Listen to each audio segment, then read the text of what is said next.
Praise Lord. હું Stanley Macwan, મારી YouTube channel Hindi Gujarati Bible સ્ટડીમાં તમારું સ્વાગત છે.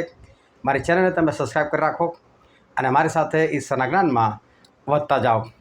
આજે ખાસ કોઈ મેસેજ આપવા માટે નથી આવ્યો, પરંતુ ગઈકાલે મારા જીવનમાં એક ઘટના બની ગઈ અને એ ઘટનામાં લોકોએ મને જે સાથ સહકાર આપ્યો એના માટે આજે હું તમારો આભાર માનવાના માટે જ ખાસ હું આવ્યો છું કે તમે મને ખૂબ જ આદર સત્કાર આપ્યો છે અને તમે મારું માન રાખ્યું છે, આદર કર્યો છે, મારી ભાવનાઓને તમે જાણી છે. માટે હું તમારો હૃદયપૂર્વક આભાર માનું છું. મારો નાનો ભાઈ છે અને એ કેન્સરથી પીડાય છે અને સાથે સાથે હમણાં અઠવાડિયા પર એ કોઈક જગ્યાએ પડી ગયો હતો.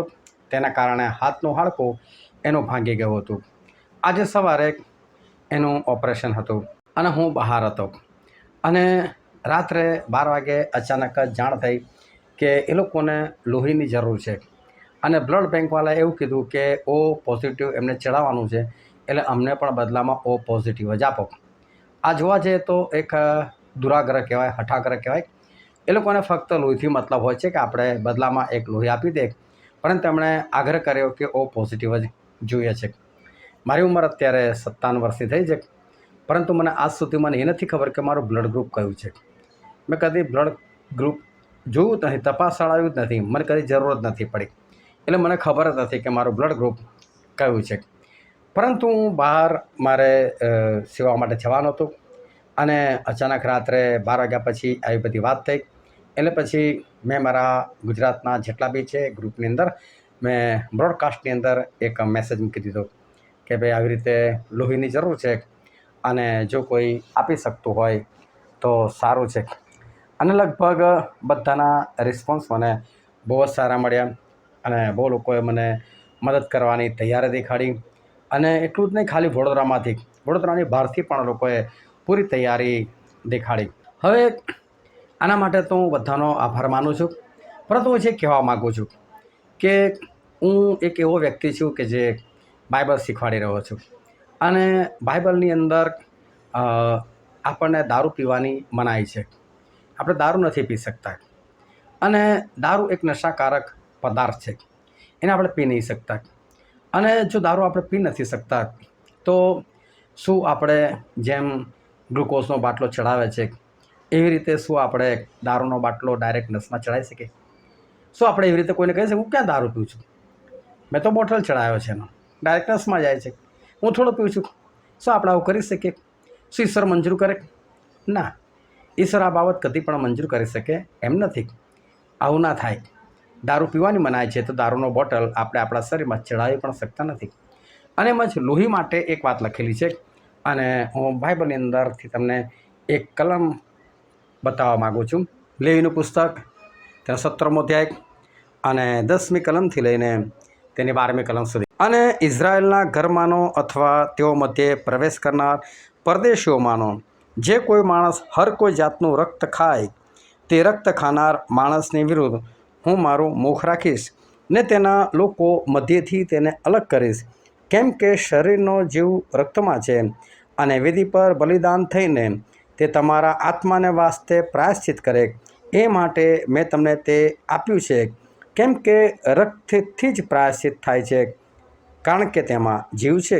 એ માટે મેં ઇઝરાયલ પુત્રોને કહ્યું કે તમારામાંનો કોઈ જન રક્ત ન ખાય, તેમજ તમારી મધ્યે પ્રવાસ કરતો કોઈ પરદેશી પણ રક્ત ન ખાય. હવે અહીંયા લખવામાં આવ્યું છે કે રક્ત નહીં ખાવું, ના ખાવું, ના પીવું. તેનો બીજો મતલબ શું છે? શું લોહી બાટલામાં ચડાવાય? જો દારૂ પીવાની આજ્ઞા નથી અને દારૂનો બાટલો ના ચડાવી શકે, પાપ જ કહેવાય, તો લોહી પણ એક પાપ જ કહેવાય.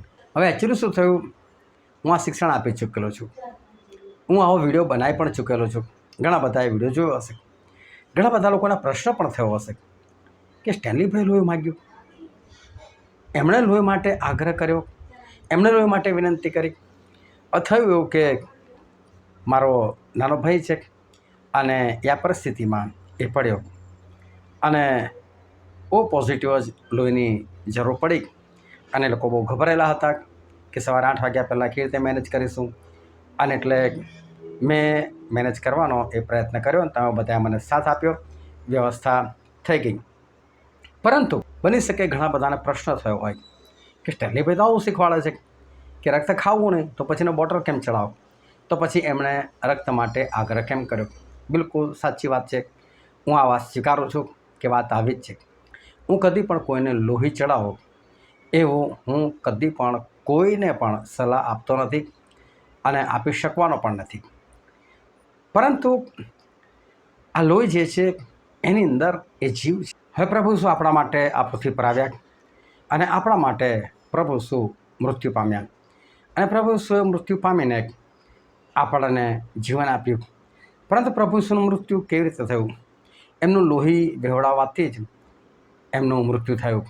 અને એમણે જ્યારે પાસખા પર્વ પાડતા હતા ત્યારે પાસખા પર્વની વચ્ચે ઊભા થઈને એમણે કામ કરેલું અને એમણે પ્યાલો લીધેલો અને પોતાના શિષ્યોને આપતા એવું કીધું કે લો, આ નવા કરારનું મારું એ પવિત્ર લોહી છે કે જે ઘણાઓની પાપોની માફીને અર્થે વહેવડાવવામાં આવે છે, એમાંથી તમે પીઓ.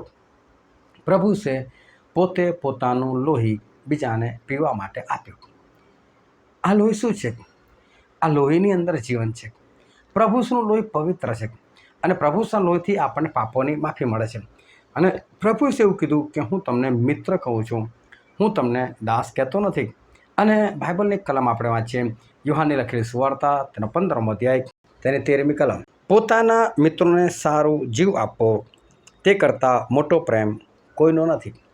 એટલે પોતાના મિત્રોને સારો જીવ આપો તે કરતાં મોટો પ્રેમ કોઈનો નથી. જીવ એટલે કે લોહી આપવું, કેમ કે લોહીની અંદર જીવ છે. તો કોઈના માટે જીવ આપો એના કરતાં મોટો પ્રેમ કોઈનો નથી. તો આપણે લોહી પી નથી શકતા, આપણે લોહી ખાઈ નથી શકતા, લોહીનો બોટલ ચડાવી નથી શકતા, પરંતુ કોઈકનું જીવન બચાવવાના માટે આપી શકે છે ખરું.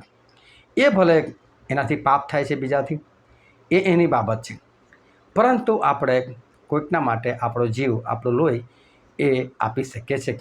હા, સૌથી મોટી વાત એ છે કે એનો જો વિશ્વાસ ઈશ્વર પર હોય ને બચી જાય તો બહુ સારું.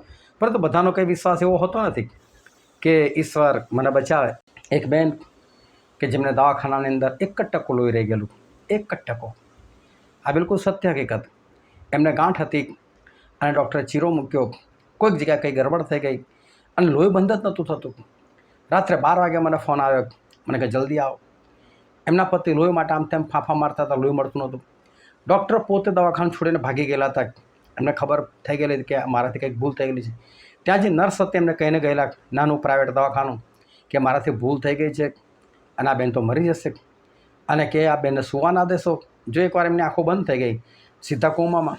હું પહોંચ્યો ત્યારે મને આ વાતની જાણ થઈ કે 1% લોહી. મને એટલું ખબર છે લોહી કોઈ ફેક્ટરીમાં નથી બનતું, ઈશ્વર સિવાય કોઈ બનાવી શકતું નથી.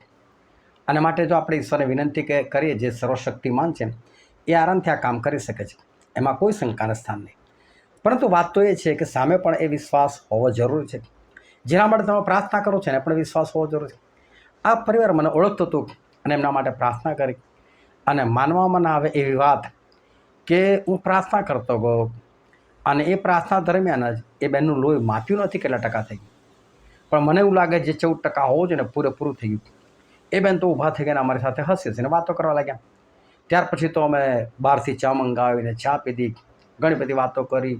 અને ત્યાં પેલા નર્સ હતા, નર્સ ખુશ થઈ ગયા, એ પણ અમારી સાથે પ્રાર્થનામાં જોડાયેલા.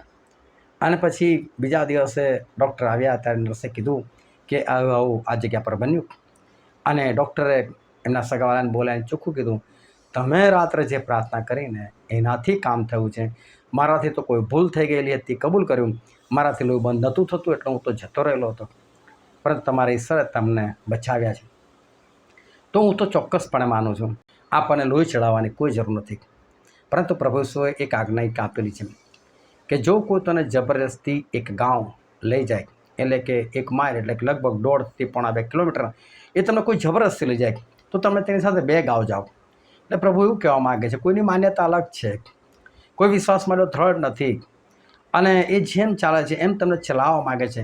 કોઈ વાંધો નહીં, સાથે જાઓ તમે, કેમ કે તમે કોઈની સાથે રહેશો તો તમે કોઈને પાછો વાળીને લાવશો ને, તો તમે રસ્તામાં એને સમજાવી શકશો ને. પણ તમે એની જોડે નહીં જાઓ, એને પડતો મૂકશો તો શું તમે તેને સમજાવી શકશો? એટલે ઘણી વખત એવા કામ કરવા પડતા હોય છે. હું જ્યારથી વિશ્વાસમાં આવ્યો ત્યારથી હું કદી હોસ્પિટલમાં નથી ગયો, પરંતુ હું કદી કોઈને કહેતો નથી ના જ જાઓ. તમારા વિશ્વાસ પ્રમાણે, તમને વિશ્વાસ છે તો ના જાઓ, કે પ્રભુના છોડથી આપણે સાજા થઈ ગયેલા છે. પણ તમને નથી વિશ્વાસ તો તમે તમારા વિશ્વાસ પ્રમાણે તમે કાર્ય કરો, મારા વિશ્વાસે નહીં.